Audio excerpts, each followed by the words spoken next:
جب ہم بہت تھک جاتے ہیں تو یہ سوال پوچھنے لگتے ہیں، یا اللہ میں ہی کیوں، میری من پسند چیز ہی کیوں؟ اگر کبھی زندگی میں وقت ملے تو اس بات کو ضرور محسوس کرنا کہ ہم خوشی میں جتنے مرضی سجدے کریں مگر اللہ سے کبھی بھی اتنی مضبوطی سے نہیں جڑ پاتے جتنا ہمیں اس سے غم کا ایک سجدہ جوڑتا ہے۔ یہ دل کی فطرت ہے، جب تک گرتا نہیں ہے تب تک سنبھلتا نہیں ہے۔ جتنی شدت سے ہم غم میں اس کا نام لیتے ہیں، جتنی شدت سے ہم غم میں اس کے قریب دوڑے چلے جاتے ہیں، جتنی شدت سے ہم تڑپ تڑپ کر اس کو اپنی داستاں بتاتے ہیں، خوشی میں یہ شدت نہیں ہوتی۔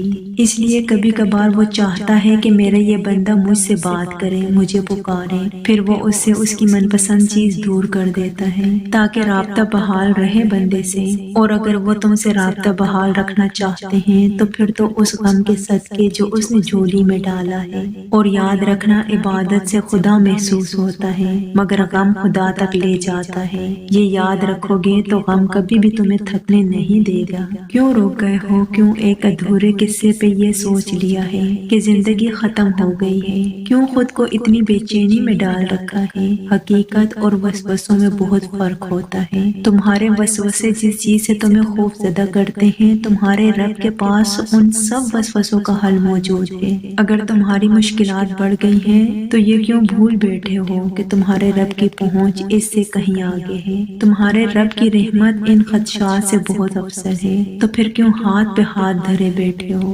زندگی اسی کا تو نام ہے کہ گرنا اور پھر گر کر سنبھلنا۔ ابھی تو ان گنت دفعہ تمہیں گرنا ہے اور پھر سے سنبھلنا ہے، پھر سے اٹھ کھڑے ہونا ہے۔ تو پھر چھوڑو اس ضد کو، جو چلا گیا اس کے حق میں سلامتی کی دعا کرو، اور جو پاس ہے اس کے لیے پردہ داری کی دعا ہے کہ ہر انسان پر پردہ پڑا رہے، اور یہ جو دو چار رشتے باقی ہیں وہ قائم رہیں۔ اور یاد رکھو، اللہ کے سوا نہ کبھی کوئی تمہارا بنا ہے اور نہ بن سکتا ہے۔ تمہیں دوسروں کے لیے نہیں، اپنے لیے آگے بڑھنا ہے۔ اتنا چلنا ہے، اتنا چلنا ہے کہ ساری پرانی یادیں اور تلخ لوگ پیچھے رہ جائیں اور تم ان سب سے باہر نکل آؤ۔ کائنات کی نظر میں تم کبھی سرخرو نہیں ہو سکتے، اور نہ تمہیں دنیا کے لیے خود کو وقف کرنے کی ضرورت ہے۔ تمہیں اللہ کی نگاہ میں سرخرو ہونا ہے تو پھر خود پر بھی رحم کرو اور اپنے ارد گرد سانسیں لینے والوں انسانوں پر بھی۔ کب کون کیسے اس جہان فانی سے رخصت ہو جائے کچھ اندازہ نہیں، تو پھر یہ جو چند لمحے ہیں انہیں جی لو جی بھر کر، اور دوسروں کے لیے بھی یہ سانسیں مشکل نہ بناؤ۔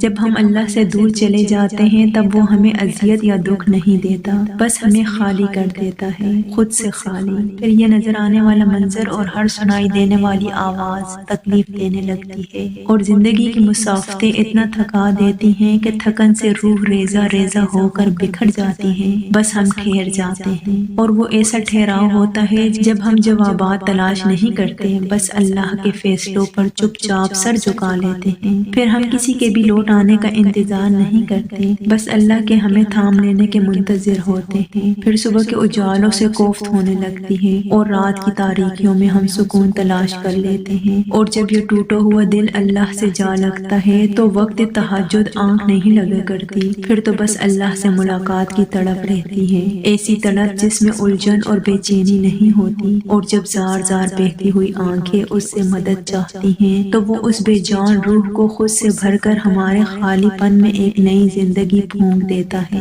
جو دل ٹوٹ کر تہجد کے سجدوں میں اللہ کو پا لے وہ پھر کسی کو کھونے سے نہیں ڈرتا۔ انسان کی محبت تو کمزور کرتی ہے، لیکن اللہ کی محبت ہمیں پھر سے مضبوط بنا دیتی ہے۔ جو دن کی رونقوں میں کھو جائے انہیں رات کی تنہائیوں میں مانگی گئی دعائیں واپس لے آتی ہیں۔ ٹوٹ گئے ہو تو کیا ہوا، محبت میں ہار گئے ہو تو کیا ہوا، گناہ کر بیٹھے ہو تو کیا ہوا، توبہ سے کتنے برس سے غافل ہو تو کیا ہوا، خدا کو بھول گئے تھے تو کیا ہوا، اب تو یاد آ گیا نا وہ، اب تو اس کی مصلحتیں سمجھ آ گئی ہیں نا، اب تو تمام گناہوں پہ شرمسار ہونا، یہی اس کی محبت ہے، یہی اس کا کرم ہے۔ جب اللہ کسی کو اپنی طرف لانا چاہتا ہے تو پہلے اسے گراتا ہے، پھر اسے اس کے عیبوں سے روشناس کرواتا ہے، اور توبہ کی توفیق تو تب تک نہیں ملتی جب تک اللہ نے معاف نہ کرنا ہو، صدیوں کے بعد ہو یا لمحوں کے بعد۔ جب بھی تمہیں خدا کا خیال آئے تو اس کی جانب بھاگ جاؤ، وہ بڑا غفور الرحیم ہے، وہ غصہ نہیں ہوتا، وہ تو پیار کرتا ہے، محبت کرتا ہے۔ جس نے تمہیں پیدا کیا وہی تمہارے اس ٹوٹے ہوئے وجود وجود کو دوبارہ سے بنا کر کھڑا کر دے گا